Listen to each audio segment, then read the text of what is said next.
জিরোকে hero, হিরোকে zero মুহূর্তের মধ্যে বানায় দিতে পারেন যিনি, তিনি আমার কে? আল্লাহ পাক। অস্থির হতে নেই। নেতৃত্ব পেয়েছেন, ভাবতেছেন যে পাইছি, কিচ্ছু পান নাই।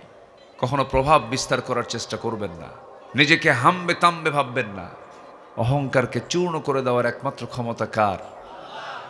কত কথা বলেছে 2041, ভিশন 2021, 2041, কত কি বলেছে। কিন্তু সকল প্ল্যান কার হাতে? আসতে বলবেন না, কার হাতে? আমরা ইতিহাস কি পড়লাম, শুনলাম না দেখলাম? হ্যাঁ বলেন, দেখলাম। আল্লাহ দেখায় দিয়েছে। আমরা ফেরাউন দেখিনি, আমরা নমরুদকে দেখিনি, কিন্তু নব্য ফেরাউনদের আমরা দেখতেছি, নব্য নমরুদদেরকে আমরা দেখতেছি। এই যে হামলাগুলো হচ্ছে, মুহূর্তে মুহূর্তে মিসাইল, বিভিন্ন বোমা বম্বিং করা হচ্ছে, কত মানুষের জীবন চলে যাচ্ছে। এই সমস্ত কিছুর মূল পিছনের কারণ হচ্ছে একটাই, ইরাকে হামলা করা হয়েছিল তেলের জন্য। আফগানিস্তানের অ্যালুমিনিয়াম এটা রপ্ত করার জন্য হামলা করা হয়েছিল। ঠিক একই কায়দায় ইরানকেও শুধুমাত্র তেলের কারণে হামলা করা হচ্ছে।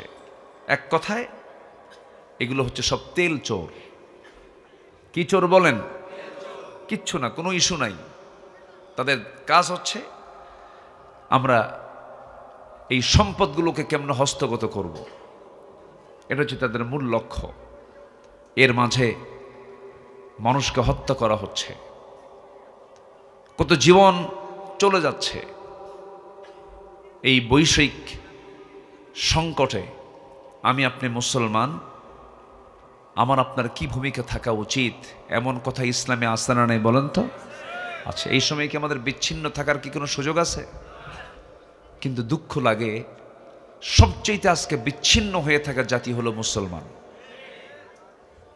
সবচেয়ে বিচ্ছিন্ন হয়ে থাকা, কোনো একতা নাই। এবং এই বিচ্ছিন্ন থাকার পেছনে অবশ্যই একটা মদদ, সেই বাতিলদের অবশ্যই একটা মদদ আছে না নাই? আচ্ছা, বিভিন্ন প্রপাগান্ডা তারা চালিয়ে মুসলমানদের মাঝে নানা ষড়যন্ত্র ঢুকিয়ে দেয়, ভ্রাতৃত্বকে নষ্ট করার জন্য বিভিন্ন ইস্যু সামনে খাড়া করে। সম্মানিত বন্ধুগণ, যেমন শিয়া সুন্নির একটা দ্বন্দ্ব, এটা আছে, ঠিক আছে, এটা প্রবলেম। কিন্তু ইরানের যারা শিয়া, তারা কি মক্কা মদিনা যায় না?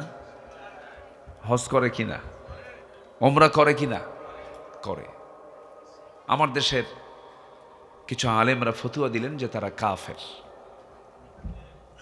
ফতুয়া দিয়ে দিলেন। আমার দেশের বহু সুন্নি আছে, ওদেরও ইমান নাই। এরকম সুন্নি আছে না নেই?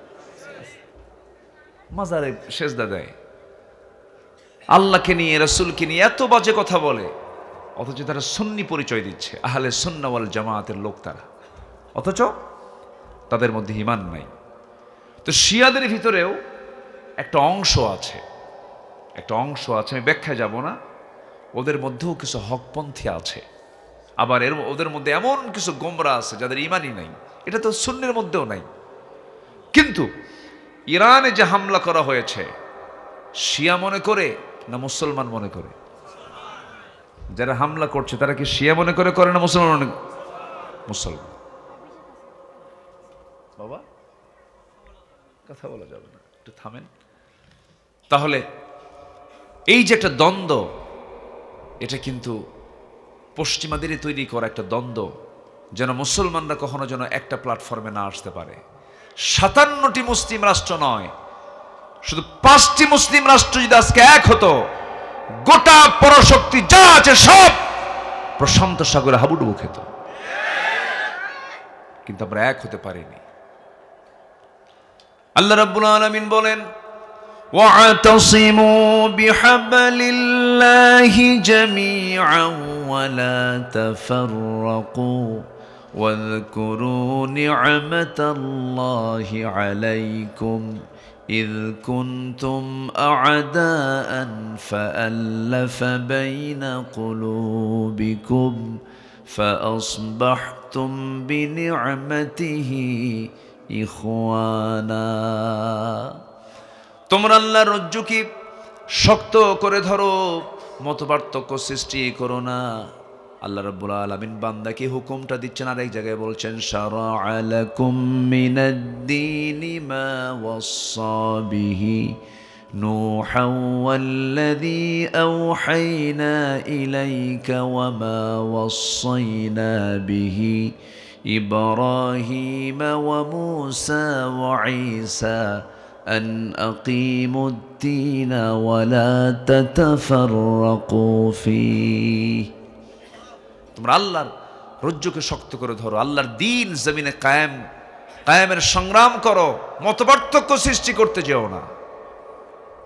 মতপার্থক্য সৃষ্টি করবে, বাতিল তোমার মাথার উপরে চেপে বসবে,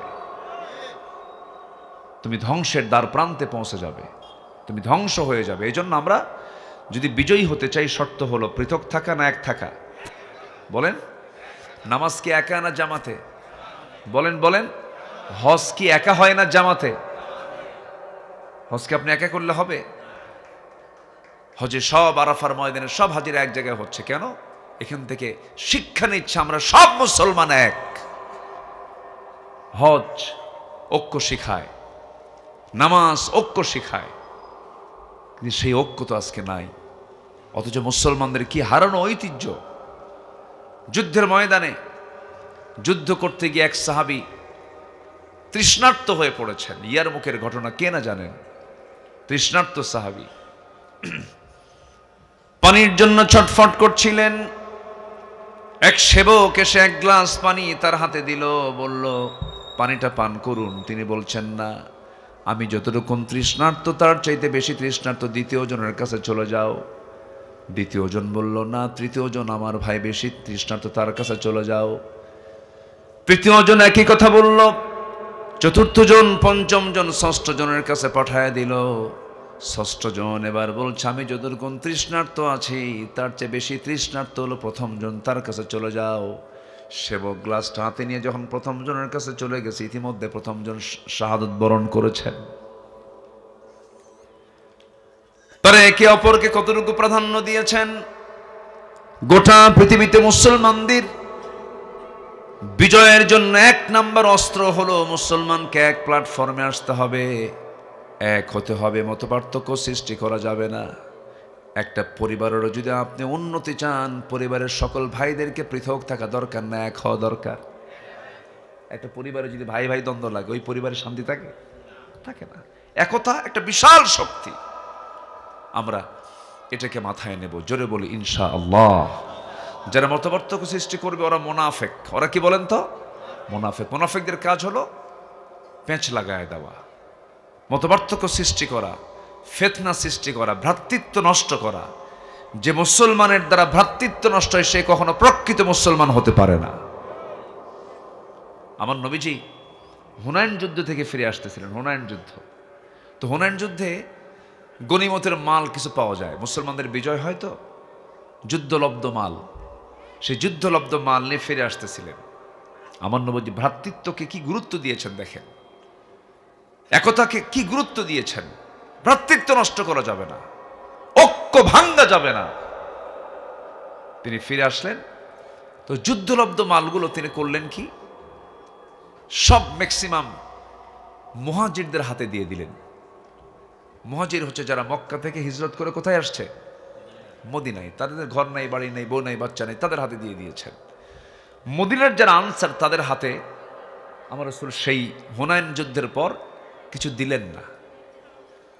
তো মদিনার কিছু আনসারদের মধ্যে এটা নিয়ে তীব্র একটা প্রতিক্রিয়া হলো। মানুষ তো কিছু সাহাবী বলেই ফেললেন, রাসূল আমাদের ভুলেই গেছেন, রাসূল আমাদের কথা মনেই রাখলেন না, ভুলেই গেলেন, সব তার আত্মীয় স্বজনদের মাঝে বন্টন করে দিলেন।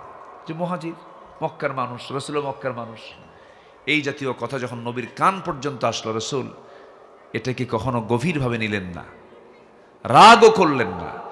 এমনকি এই শব্দ চয়ন হয়েছে যে রাসূল মুহাজিরদের সঙ্গে মিশে গেছেন, আমাদের ভুলে গেছেন।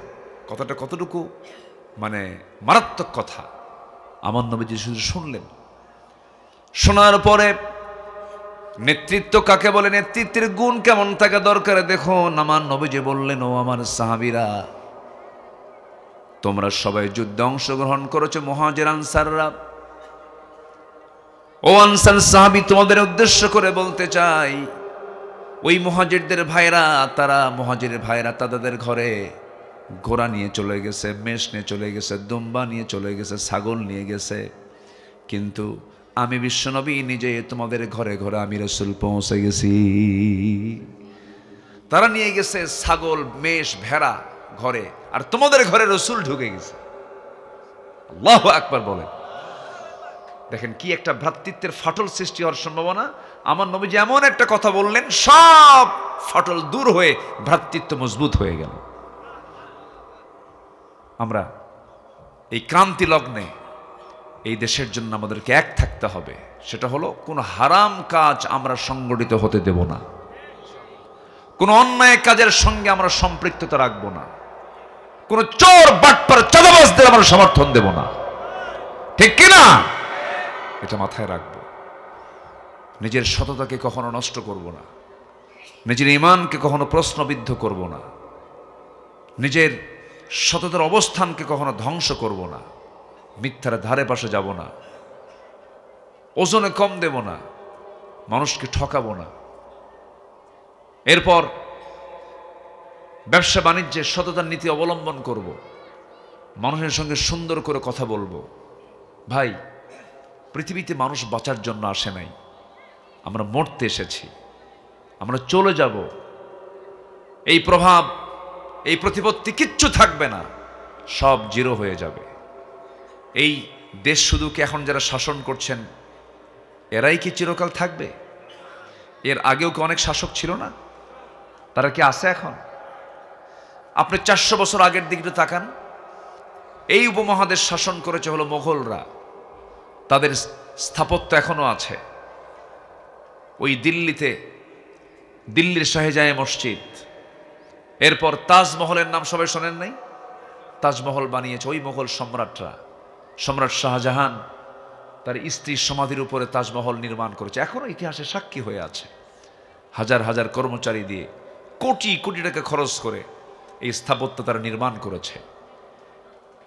শত শত বছর সেই মোগলরা এই উপমহাদেশ শাসন করেছে। তাদের কবরটা ইন্ডিয়াতে পড়ে আছে, কে যায় তাদের কবরের পাশে বলেন? ইতিহাস থেকে তাদের নাম ধীরে ধীরে মুছে যাচ্ছে। কত দাপট ছিল এদের মধ্যে, কিছু ভালো ছিল। ছোট্ট একটা ইতিহাস মনে পড়লো আমার। বাদশাহ জাহাঙ্গীরের নাম কি শুনেছেন আপনারা? বাদশাহ জাহাঙ্গীর, সম্রাট আকবর, হুমায়ুন, আওরঙ্গজেব, বাদশাহ আলমগীর, বাদশাহ জাহাঙ্গীর, এই লোকটা, এই বেচারিটা খুব আল্লাহওয়ালা লোক ছিলেন। তো বাদশাহ জাহাঙ্গীরের আমলে এক হিন্দু বৃদ্ধা নারী একটা বিচার নিয়ে বাদশাহ জাহাঙ্গীরের কাছে যান। গিয়ে বললেন, বাদশাহ জাহাঙ্গীর, আমি তো হিন্দু মানুষ, অসহায় একজন নারী, আমার ছেলেকে কয়েকদিন আগে বিয়ে করাইছি, তো আমার বৌমাটা অনেক সুন্দরী, কিন্তু আপনার দেশের নাগরিক আমি, আমার তো একটা নিরাপত্তার প্রয়োজন আছে। আমার সেই বৌমাটা অত্যন্ত ঝুঁকিপূর্ণ জীবনযাপন করছে। কেন, কি হয়েছে? প্রায় রাত্রিতে এক বখাটে যুবক, উচ্ছৃঙ্খল যুবক অস্ত্রের মুখে জিম্মি করে আমার সেই নতুন অতিথি, নতুন বৌমার সাথে সে রীতিমতোভাবে ধর্ষণ করে যাচ্ছে। আমি এটার একটা বিচার আপনার কাছে চাই। বাদশাহ জাহাঙ্গীর মাথা নিচু করলেন, কেঁদে ফেললেন। কেঁদে ফেলে বললেন, বুড়িমা, আপনি কোনো টেনশন করবেন না, এটার বিচার আমি করে ফেলবো। কিন্তু উনি মনে মনে চিন্তা করলেন, আমার এই রাজত্বে এত বড় দুঃসাহস কোন যুবকের হতে পারে? কোনো যুবক তেমনটা করতে পারে না। আমার মনে হয় আমার নিজের সন্তান ছাড়া এমন অপকর্মের সঙ্গে কেউ জড়িত হওয়ার সাহস পাবে না। বাদশাহ জাহাঙ্গীর মনে মনে করলেন, কার ছেলে? নিজের ছেলে। তাহলে বিচার করাটা কত বড় ক্রিটিক্যাল, কত বড় জটিল এই ফাংশন। বাদশাহ জাহাঙ্গীর চ্যালেঞ্জটা গ্রহণ করলেন। এবার তিনি বললেন, বুড়িমা, আপনার বাড়ির ঠিকানা দিয়ে যান এবং সে কোন সময় ঘরের মধ্যে ঢুকে সেই সময়টা আমাকে জানায় দিয়ে যান। সব তাকে জানায় দিয়ে গেল। সেই বুড়ি মহিলা পরের দিন সোজা তিনি নিজেই চলে গেছেন কোষবদ্ধ তরবারি নিয়ে ওই মহিলার ঘরের সামনে গিয়ে দাঁড়ায় বলছেন, বুড়িমা সন্ধ্যা তো হয়ে গেল, সেই বখাটে যুবকটা ঘরের মধ্যে ঢুকছে নাকি ঢুকেছে। এবার তিনি বলেন, বুড়িমা আমাকে সহযোগিতা করতে হবে, আপনি দয়া করে ঘরের লাইটটা বন্ধ করে দেন। ঘরের লাইটটা বন্ধ করে দেওয়া হলো। আফসা আফসা দেখা যায়, ইতিহাস বলে কোষবদ্ধ তরবারি কোষমুক্ত করে বাদশাহ জাহাঙ্গীর নিজেই তিনি অ্যাকশনে চলে গেলেন। ওই যুবকটার ওই ধর্ষকের মস্তক বড় বড় তিনি আঘাত করলেন, অন্ধকার আঘাত করলেন। অন্ধকার আঘাত করার পরে তিনি আস্তে করে বসে গেলেন। বসার পরে বলছে, বুড়িমা ঘরের লাইটটা দিয়ে দেন। ঘরের বাতি যখন জ্বালায় দেওয়া হলো, ওই ধর্ষকের চেহারার দিকে তাকায় যখন দেখলেন তার নিজের সন্তান নয়, বলে ফেললেন তিনি, আলহামদুলিল্লাহ, যাক বেঁচে গেলাম, আমার সন্তানের হত্যার সঙ্গে জড়িত নয়। এখান থেকে নিশ্চিত হওয়া গেল লাইট বন্ধ করে তিনি যে আঘাত করেছেন, পরের সন্তান মনে করে না, নিজের সন্তান মনে করে। বলেন বলেন বলেন, আইন সবার জন্য কি সমান? লাইট কেন বন্ধ করেছিলেন? এটার কারণ হলো, যদি লাইট না বন্ধ করে যদি আঘাত করা হয়, তিনি মনে মনে ভেবেছিলেন আমার নিজের সন্তান যদি হয়, সন্তানের প্রতি পিতার চোখে চোখ পড়লে পরে মায়া দয়া সৃষ্টি হবে, বিচার করতে কষ্ট হবে। এজন্য তিনি লাইট বন্ধ করে নিজের সন্তান মনে করে তিনি আঘাত করেছেন। আর আলহামদুলিল্লাহ বলার কারণ হলো, যখন তিনি দেখলেন নিজের সন্তান নয়, আলহামদুলিল্লাহ বলেছেন। এরপরে বলেন, বুড়িমা আমাকে এক গ্লাস পানি দিন। এক গ্লাস পানি তিনি এক ঢোকে বসে তিনি খুব ক্ষুধার্ত কলিজা নিয়ে পান করলেন। বলা হলো, আপনি এমন করে পানি পান করছেন কেন? তিনি বলছেন, বুড়িমা গতকালকে আমার আদালতে গিয়ে বিচার চেয়েছেন, সেই সময় থেকে এই সময় পর্যন্ত এক ফোঁটা পানি, দানা, কোনো খাবার আমার পেটে যায় নাই। বুড়িমা আমি যদি কোনো কষ্ট দিয়ে থাকি আমাকে মাফ করে দিয়েন। এই কথা বলে চলে আসার পথে বুড়িমার পায়ের নিচে নিজের মাথার রাজমুকুটটা পায়ের নিচে রেখে বলছেন, বুড়িমা এই যে রাজমুকুটটা আপনার পায়ের নিচে রাখলাম, আল্লাহর কসম করে বলি আমার যে রাজমুকুটের যে দাম, এর চাইতে হাজার হাজার গুণের দামি হলো একটা নারীর সতীত্বের দাম। এই রাজত্বে চিন্তা করবেন না, এই রাজত্বে একটা নারীর ইজ্জত হানি আমি হতে দেব না। বাদশাহ জাহাঙ্গীর। আল্লাহু আকবার বলেন। আর প্রত্যেক দিন আমরা মিডিয়াতে পাচ্ছি কিসের সংবাদ? ধর্ষণ। আমরা স্বাধীন দেশ, আমরা স্বাধীন করেছি 54 বছর 56 বছর আগে, এ পর্যন্ত ধর্ষণ বন্ধ করতে পারলাম না। আলহামদুলিল্লাহ নাকি? কথা বললি তো আমরা দোষী হয়ে যাই, কথা বললি তো আমরা বলে যে আমরা রাষ্ট্রদ্রোহী হয়ে যাই। আমরা এমন বাংলাদেশ দেখতে চাই না যে দেশে ধর্ষণের সংবাদ পাওয়া যায়। আমরা এমন দেশ দেখতে চাই না। আমরা দেখতে চাই সেই দেশের মতো দেশ। রাসূল বলেছেন, সানা থেকে হাজরামাউত পর্যন্ত একটা সুন্দরী নারী, একাকিনী, নিঃসঙ্গিনী, রাতের আধারে একাকিনী চলবে, কোন যুবক তার দিকে তাকানোর সাহস পাবে না। কার ভয়ে? আল্লাহর ভয়। জাতির মধ্যে ঢুকায় দিতে হবে কার ভয়? আসতে বলবেন না, কার ভয়? জাতি কখনো ভালো হবে না। জাতিকে প্রশাসনের ভয় দেখিয়ে ভালো করা সম্ভব নয়। জাতি ভালো হবে কার ভয় দিয়া? এই জন্য জাতির ভিতরে কিসের ভয় ঢুকায় দিতে হবে? আল্লাহর ভয়, পরকালের ভয় ঢুকায় দিতে হবে। সেই চেতনা লালন করতে হবে, শিক্ষার মধ্যে সে আলো ছড়িয়ে দিতে হবে। আজ পর্যন্ত শিক্ষা ব্যবস্থাকে সাজাতে পারিনি আমরা। বিগত 17 বছর যা করছে ওরা, শিক্ষায় কিচ্ছু রাখে নাই। একটা বিসিএস ক্যাডার ওযুর ফরজ কয়টা জানে না? হ্যাঁ, বিসিএস ক্যাডার, একটা বিসিএস ক্যাডার যারা দেশ চালাবে, যারা প্রশাসন চালাবে, যারা সচিবালয় চালাবে, সূরা ফাতিহা পড়তে পারে না। পদ্মা সেতু উদ্বোধন হবে, শুনছেন কিনা তেলাওয়াত আমি জানি না। পদ্মা সেতুর উদ্বোধনী তেলাওয়াতের জন্য আমার দেশের কত হাফেজরা আছে, গোটা পৃথিবীকে হারায়। রায়হান, নজমুস সাকিব, সালেহ আহমদ তাকরিম, তরিকুল, কত আছে। এগুলো কাউকে না নিয়া এক সচিব না কে এরকম একজন আমলাকে দিয়েছে তেলাওয়াতের দায়িত্ব। সূরা রহমান পড়তেছে, তখন শয়তান কয় তোর আমার তেলাওয়াত ভালো। পার্লামেন্টে আমি নিজের চোখে দেখা, বিগত পার্লামেন্টে কারি সাহেব যায় নাই, তেলাওয়াত করবে কে? এক এমপিকে তেলাওয়াত করতে দিছে, কিল হি আল্লাহ হেদ।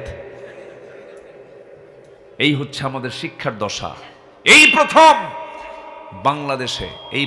বাংলাদেশে পার্লামেন্টে কিছু মেম্বার অফ পার্লামেন্ট গিয়েছেন যারা কিছু আলেম ওলামা আছে। বলি আলহামদুলিল্লাহ, জোরে বলি আলহামদুলিল্লাহ। তাও আবার দেখলে কয় এই যে জঙ্গি গেল, ঠিক আছে না?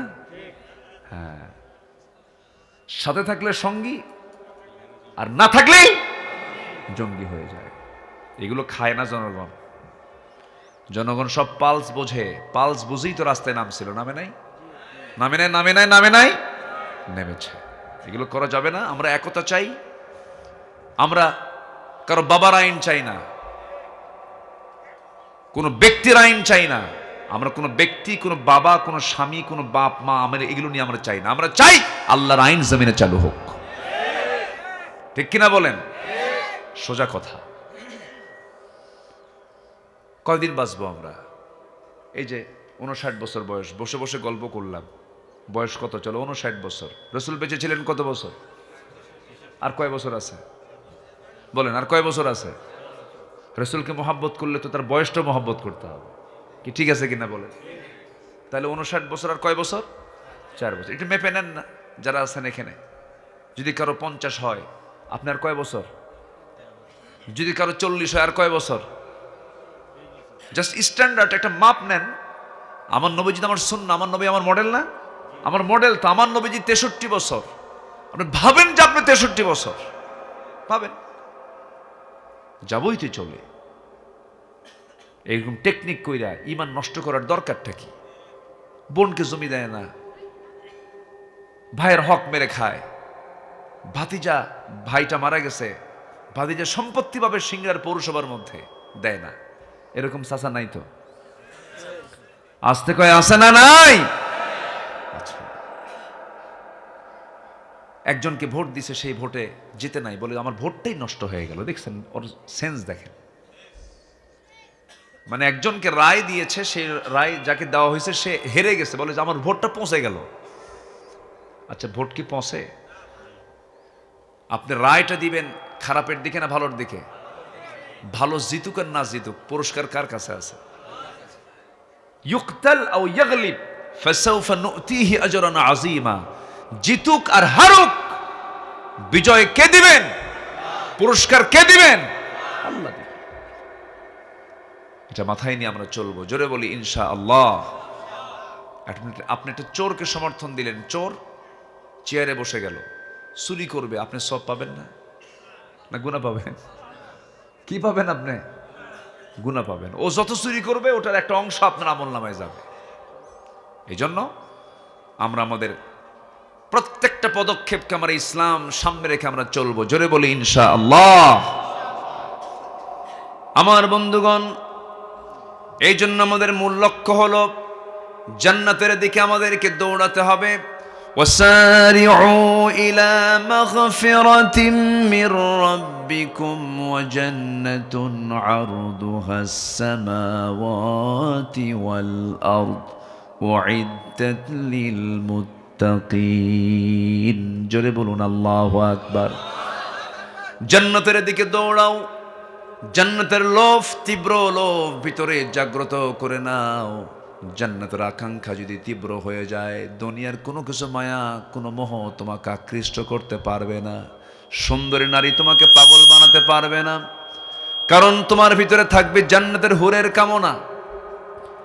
দুনিয়ার কোনো অবৈধ সম্পত্তির দিকে তোমার কোনো কামনা থাকবে না, কারণ তুমি জানো তোমার জন্য সর্বনিম্ন জান্নাত হবে 10টা পৃথিবীর মতো একটা জান্নাত। যেরকম সুবহানাল্লাহ। এই জন্য সামান্য এই দুনিয়ার স্বার্থের কারণে সীমাহীন সেই জান্নাতের সময়টা আমি পাবো, সেই জান্নাতের বিশাল বড় মালিকানা থেকে আমি আপনি কেমন করে মাহরুম হব? কোনো ক্রমেই সম্ভব নয়। এই চিন্তা লালন করে আমরা চলবো। জান্নাত প্রাপ্তির জন্য 15টা কাজ আজকে আমরা শিখে যাব। কয়টা কাজ বলেন?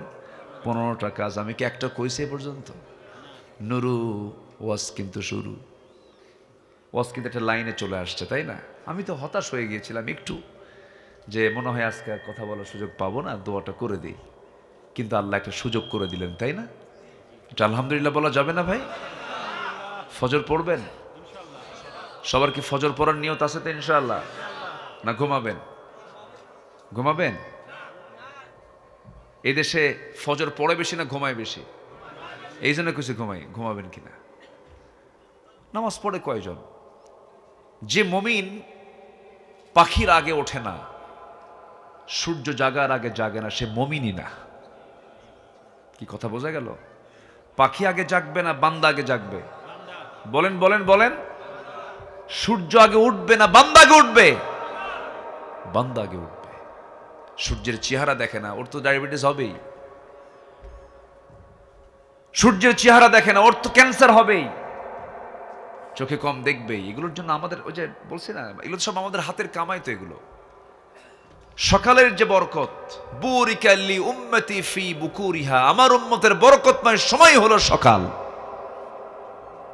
আর সেই সকালটা মানুষ ঘুমায় কাটা দেয়, সারাদিন ঘুমায়, রাতের বেলা জেগে থাকে।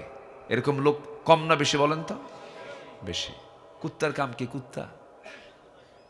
কুত্তা কি করে? রাগ করতেছেন মনে হয়? খুব ম্যাট দিচ্ছি আমি না, খুব জোরে অ্যাকশন দিচ্ছি। কুকুরের কাজ হলো দিনে হাই তোলে আর ঘুম পারে। হাই তোলা দেখছেন না? আর ওই যে লালা পড়ে, জিব্বাটা লম্বা হয়ে যায়। কোন শরীফের আয়াত আছে তো, এই ব্যাপারে আয়াত আছে, ওদিকে যাচ্ছি না। তো কুকুরের কাজ হলো রাত জেগে থাকা আর দিনের বেলা ঘুমানো। আর হালাল যত প্রাণী আছে, ছাগল সন্ধ্যায় চলে যায়, ঘুমাতে যায়, ও সবার আগে ওঠে। আপনার গৃহপালিত পশুর দিকে যেগুলো হালাল পশু, কোন পশু রাত জাগে না, সব সকালবেলা উঠে যায়। আল্লাহু আকবার বলেন। এই জন্য আমরা সুন্দর করে আমাদের লাইফটাকে সাজাবো। জোরে বলি ইসলাম দিয়ে সাজাবো। জোরে বলি আমাদের স্টাইল হবে নরমাল স্টাইল না ইসলামী স্টাইল? ইসলামী স্টাইল আমাদের জীবনটা আমরা সাজাবো, নামাজ কেন্দ্রিক জীবনযাপন। একটা কথা আমাকে খুবই টাচ করেছে, খুব ভালো লেগেছে। স্পিকার মহোদয় মেজর হাফিজ, ওনাকে এক মন্ত্রী বলেছেন যে আমরা এই বিলটা পাশ করে ফেলি, নামাজের যদি বিরতি না হয় এখনই পাশ করে ফেলবো। মেজর হাফিজ বললেন না, আগে বিল পাস নয়, আগে নামাজ পাস, আগে নামাজ পড়ে আসে। আমরা আগামীতে প্রত্যাশা রাখি নামাজের বিলও পাস হবে একদিন ইনশাআল্লাহ, পাস হবে। আল্লাহ কবুল করুন। জোরে বলি আমিন। যে নেতা আপনাকে জাহান্নাম থেকে বাঁচানোর কোনো পথ দেখায় না, সে নেতা আপনার কোনোদিন নেতা হতে পারে না। যে নেতা আপনাকে জাহান্নাম থেকে বাঁচানোর জন্য চেষ্টা করবে, সেই হচ্ছে আমার নেতা।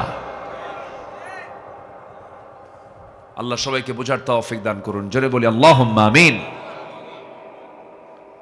নামাজ পড়তে রাজি আছি তো ইনশাআল্লাহ? কয় ওয়াক্ত নামাজ? 5 ওয়াক্ত নামাজ আমরা পড়বো। বেশি করে বিড়ি খাবো। হ্যাঁ, বিড়ি খাওয়া যাবে? বলেন, বিড়ি খাওয়া যাবে? বিড়ি খাওয়া যাবে না। আওয়াজ কিন্তু কমে গেছে, অনেকে খান মনে হয়। খান, সমস্যা নাই, কি কব আর। খাওয়া যাবে? বিড়ি খাওয়া যাবে? বিড়ি তৈরি হয় তামাক দিয়া। তামাকের গাছ দেখছেন তো? তামাকের পাতা এই যে কুষ্টিয়ার দিকে হয়, কুষ্টিয়া মেহেরপুরের দিকে হয়, আর ওইদিকে রংপুর, ওইদিকে চট্টগ্রামের পাহাড়ি অঞ্চল, রামু, খিয়া, গর্জনিয়া, এগুলোতে প্রচুর তামাকের আবাদ হয়। তো পাতাগুলো এত সবুজ আর এত তরুতাজা, পাতার চেহারা দেখলে মনে হয় যে এত সুন্দর সজীব পাতা, মাঠকে মাঠ লাগায় দিয়ে রাখছে, কিন্তু কোনো বেড়া নাই, কোনো গার্ড ওয়াল নাই। তো আমার মনে হলো একদিন এক চাষিকে বললাম, ভাই তুই পাতাগুলো এত তরুতাজা পাতা, গরু ছাগল খায় না, কুজুর কুত্তাও খায় না। কি কথা কি বুঝতে? এ তো কুত্তাও খায় না। মানে তামাকের পাতার ক্ষতিকর দিক গরু বোঝে, ছাগল বোঝে, 4 পাওয়ালা বোঝে, কয় পা বোঝে না? কয় পা বোঝে না? এত খাওয়া খায়। আমার বন্ধুগণ, এই থ্রেট কিন্তু আমার নয়। এই শক্ত ভাবে যে কথাটা বলেছেন, এটা আমার আল্লাহ নিজেই বলে দিয়েছেন, লাহুম কুলুবুল লা ইয়াফকাহুনা বিহা ওয়া লাহুম আ'য়ুনুল লা ইউবসিরুনা বিহা ওয়ালাহুম আযানুন লা ইয়াসমাউনা বিহা উলাইকা কাল আনআমি বাল হুম আযাল উলাইকা হুমুল গাফিলুন। চোখ আছে দেখে না, খারাপ দেখে, কান আছে শোনে না, ইয়ারফোন দিয়ে খারাপ কিছু শোনে, অন্তর আছে বোঝে না, আল্লাহর দিন না বুঝে তারা জিহালাতকে বোঝে। আল্লাহ পাক বলছেন এরা হলো চতুষ্পদ জন্তু, এর চাইতেও নিকৃষ্ট। চতুষ্পদ মানে কি? কয়টা পা? কয় পা? তাহলে এরা কারা? কয় পা? বলেন কয় পা? তাহলে এটা কি আমি কইছি না আল্লাহ কইল? দয়া করে রাগ করবেন না, আল্লাহর কথা এটা। প্রত্যেকটা প্রাণী আল্লাহর জিকির করে। ওয়ালাকিন লা তাফকাহুনা তাসবিহাহুম, ওই সমস্ত পাখির ভাষা তোমরা বোঝো না, ওই সমস্ত জন্তুর ভাষা তোমরা বোঝো না।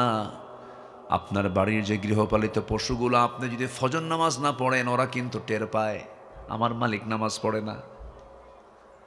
প্রত্যেকটা প্রাণী কিন্তু জিকির করে। প্রত্যেকটা প্রাণী আমার আপনার মতো এরকম অনেক নাশকর বান্দার তালিকায় তারা থাকে না। 100 তারা আল্লাহর জিকিরটা করে। ছোট্ট একটা পাখি নির থেকে বের হয়ে যায়, বাসা থেকে বের হয়ে যায় শূন্য পেটে। কি পরিমাণ তাদের তাওয়াক্কুল! কোনো খাদ্য গুদাম নাই, কিচ্ছু নাই, কোন প্রকার তাদের আয়োজন নাই। ছোট্ট ঘর থেকে বের হলো সকালবেলা খালি পেটে, সন্ধ্যাবেলায় ওই পাখিটা ভরা পেটে সে তার বাসায় নিশ্চিন্তে প্রবেশ করে। যেরকম সুবহানাল্লাহ। জ্বালানির কোনো সংকট নাই, কারণ জ্বালানির সংকট দরকারই তো নাই, ওর হুন্ডারও দরকার নাই, ওর তো পাখা আসি এমনি। সুবহানাল্লাহ বলবেন না? যত সমস্যা কাদের? আমাদের সমস্যা। আমরা আমাদের সমস্যা নিজেরা সৃষ্টি করেছি। পাখির কি উন্নত জীবন দেখেন! পাখি সিংড়ার পাখি, চলনবিলের পাখি চলে যাবে ঢাকা, কোনো জ্বালানির দরকার নাই, হুন্ডার সিরিয়াল নাই, কোনো বাসের টিকিট কাটতে হয় না, শুধু যাবে ঘরের সামনে থেকে, শুধু প্রিপারেশনটা নেবে, আল্লাহর জিকিরটা করে সে তার পাখার ডানাটা বিছায়া দিয়ে ঢাকার উদ্দেশ্যে রওনা দেবে, কোনো বাধা নাই। এই পৃথিবীতে এই পাখিগুলোর বিচরণ কত দুনিয়াব্যাপী চিন্তা করে দেখুন। চলন বিলে মনে হয় অতিথি পাখি আসে না? আসে? সে 1 মাইল 2 মাইল দূরে থেকে নয়, 40,000 কিলোমিটার দূর, 40,000 কিলোমিটার দূর সাইবেরিয়ান দ্বীপপুঞ্জ থেকে, সাইপ্রাস থেকে এই পাখিগুলো চলন বিলে আসে, হাকালুকি বিলে আসে, মহেশখালী, কুতুবদিয়া, সেন্ট মার্টিন, ওই যে ওর পরে মনপুরা, সন্দ্বীপ, এই সমস্ত হাতিয়ার মধ্যে এই সমস্ত দ্বীপাঞ্চলে এই পাখিগুলো চলে আসে 40,000 কিলোমিটার দূর থেকে। সে লাইনটা বুঝলো কেমনে? এইখানে হাতিয়া দ্বীপ আছে, চলন বিল আছে।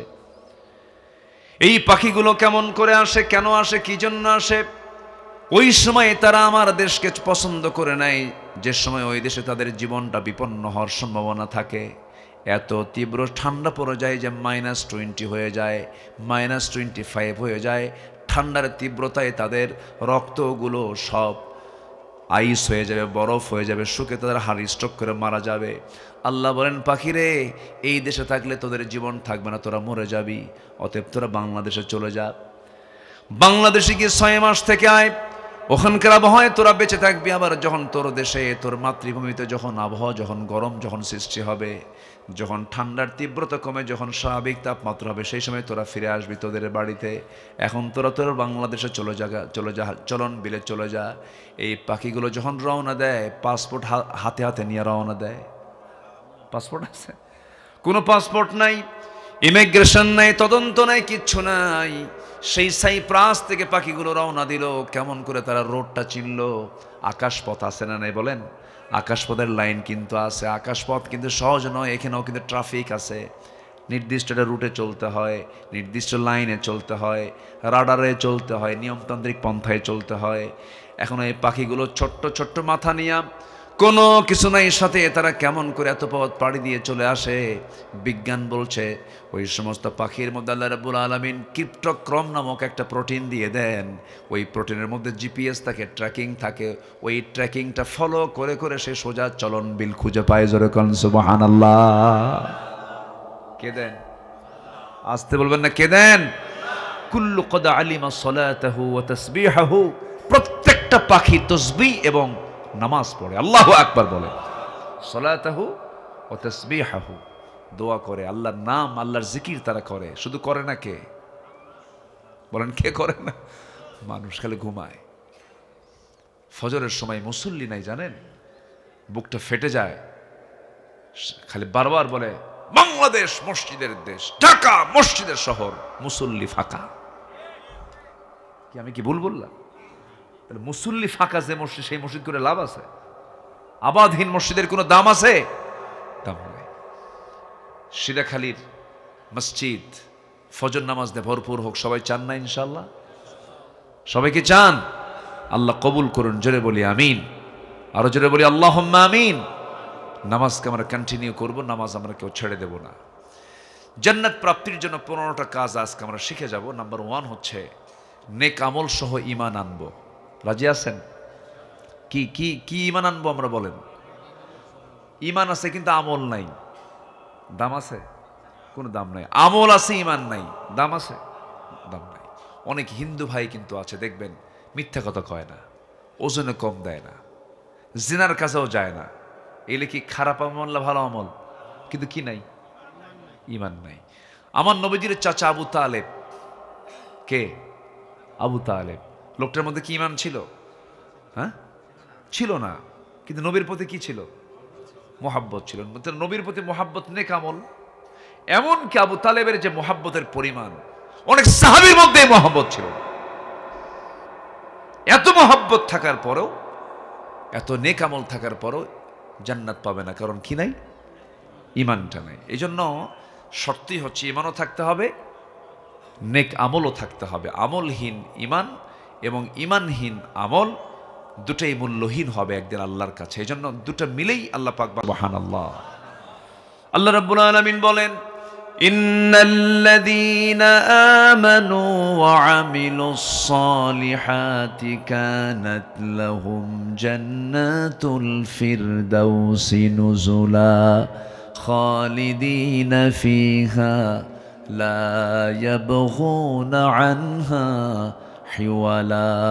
জোরে বলুন আল্লাহু আকবার। ঈমান যারা আনবে, নেক আমল যারা করবে, তাদের জন্য জান্নাতুল ফিরদাউস আছে।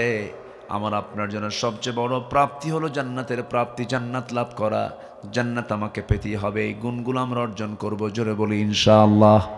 ভয় কাউকে করবো না, ভয় করবো একমাত্র কাকে? আসতে বলবেন না, কাকে?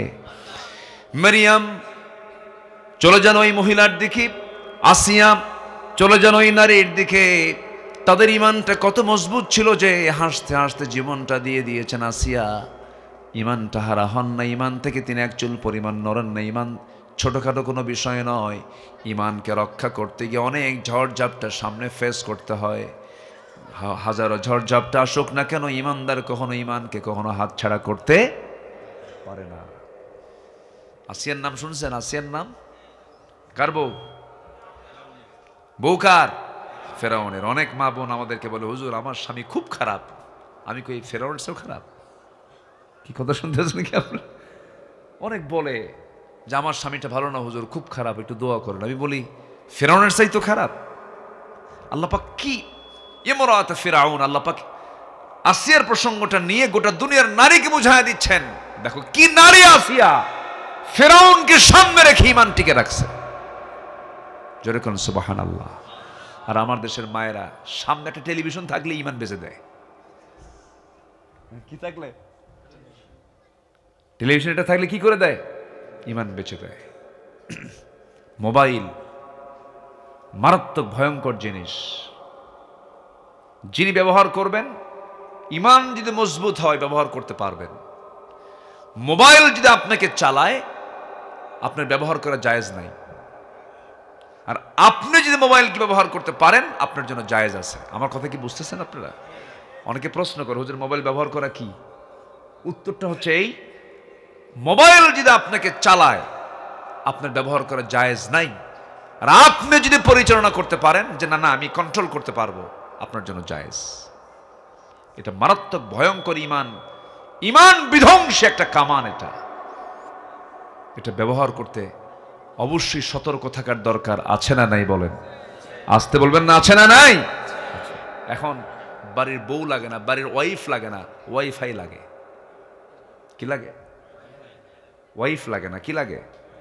ওয়াইফাই। তাহলে ওয়াইফের জায়গায় এখন কি হয়ে গেছে? ওয়াইফাই। বউ না হলেও চলবে। এক যুবক মোবাইল হারায় কয়, হুজুর আমি তো বিধবা হয়ে গেছি। কিছু মানে মোবাইল হারছে, ওর কিচ্ছু নাই। এই হচ্ছে অবস্থা। এ নেশা থেকে যুবকরা মুক্ত থাকো। মারাত্মক ভয়ঙ্কর, এটা তোমার জীবনকে ধ্বংস করে দেবে। অসংখ্য পরিবার শেষ, অসংখ্য ছাত্রের ছাত্রত্ব শেষ। আমি কি ভুল বলতেছি? সব শেষ করে দিচ্ছে। এলেম নাই, কিচ্ছু নাই। এই মোবাইলের কারণে অসংখ্য পরিবার আগুন ধরেছে। কার বউ নিয়ে কে শুয়ে থাকে? আমি কি ভুল বলতেছি? আমি এক মোবাইল, এই মোবাইলে তো সব সার্ভিস দেয়, বুঝেন নাই? হোয়াটসঅ্যাপ, ইমো, লাইন, ভাইভার, আর কি আছে, মেসেঞ্জার, ইনস্টাগ্রাম, কুড়িগ্রাম নাকি, এগুলোতে ঢুকে ইনবক্সে ঢুকে কার বউয়ের সঙ্গে হঠাৎ করে হি মেরে হাই দিয়ে ঢুকে গেল। শয়তান ঢুকলো। কি ঢুকলো বলেন তো? শয়তান ঢুকলো। কারো ইনবক্সে ঢুকে যাওয়া মানে আপনি তার ব্যক্তিগত জীবনে ঢুকে গেলেন, আপনি জেনার ভিতরে ঢুকে গেলেন। আপনি খুব মারাত্মক। আমার কথা কি রাগ করতেছেন নাকি আপনারা? খুব লক্ষণীয়। যুবকরা এগুলো করা যাবে না। বিবাহপূর্ব কোনো সম্পর্ক বৈধ হতে পারে না। তোমার যৌবন চলে আসছে 16 বছর, তোমার যৌবন চলে আসছে 20 বছর, তুমি নিজেকে কন্ট্রোল করতে পারো না। বাপকে শক্ত ভাষায় বলো। শক্ত ভাষা মানে কি? বেয়াদবি না, জোর গলায় বলো, আমার যৌবন এসেছে, আমি ঈমান হারা হতে চাই না, আমাকে বিয়েটা করায় দাও। কি যুবকরা কিচ্ছু কয় না। বিয়ে শাদী করবা নাকি কি করবা না, কিছু তো কও না তোমরা, ঠিক কিনা? বুড়া চাচাও কয় ঠিক। জি, আমার রাসূল বিয়ের পক্ষে খুব ছিলেন। রাসূল বিয়েটাকে এত ইজি করে দিয়েছেন, নিজের মেয়েকে বিয়ে দিয়েছেন, নিজের মেয়েকে অল্প বয়সে বিয়ে দিয়েছেন। আমার দেশে 14 বছর বয়সে প্রেম জায়েজ, 16 বছরও প্রেম জায়েজ, কিন্তু 18 বছর আগে বিয়ে হলে পরে ওটা জায়েজ নেই। কি যে উল্টা পাল্টা নিয়ম, সব পিটাইয়ে সোজা করা দরকার, ঠিক কিনা? 12 বছর বয়সে 13 বছর বয়সে কোথাও গেছে, ঘুরছে ফিরছে, আকাম কুকাম করছে, সমস্যা নেই, 100 টাকা জরিমানা। কত টাকা জরিমানা? এই আকাম কুকাম গুলো করে বেড়াচ্ছে, অথচ বলতেছে যে, অথচ আমার রাসূল তিনি মডেল। আম্মা জান আয়েশা সিদ্দিকা রাদিয়াল্লাহু আনহা 13 বছর বয়সে রাসূলের স্ত্রীত্বের মর্যাদা নিয়ে তার ঘরে অবস্থান করেছেন। আপনি এখানে আর কি নেবেন? এখানে আপনি কি নিতে চান? কি আপনি কোন মডেল নিতে চান? আপনি যারা এগুলো নিয়ে বারবার কথা বলে, এদের মধ্যে নাস্তিক্য চেতনা লালন করে, ঠিক কিনা বলেন? একটা নারীর নিরাপত্তা স্বামীর কাছে। একটা নারীর নিরাপত্তা কার কাছে? স্বামীর কাছে। একটা পুরুষের নিরাপত্তা হলো কার কাছে? স্ত্রীর কাছে। হুন্না লিবাসুল লাকুম ওয়া আনতুম লিবাসুল লাহুন্না। তাছাড়া কোথাও কোনো নিরাপত্তা নাই। অতএব এটা হয়ে যাওয়া দরকার, কি ঠিক কিনা? বিয়ে কি 50 বছরে? এখন তো 50 বছরও বিয়ের সময় হয় না, এত ব্যস্ত।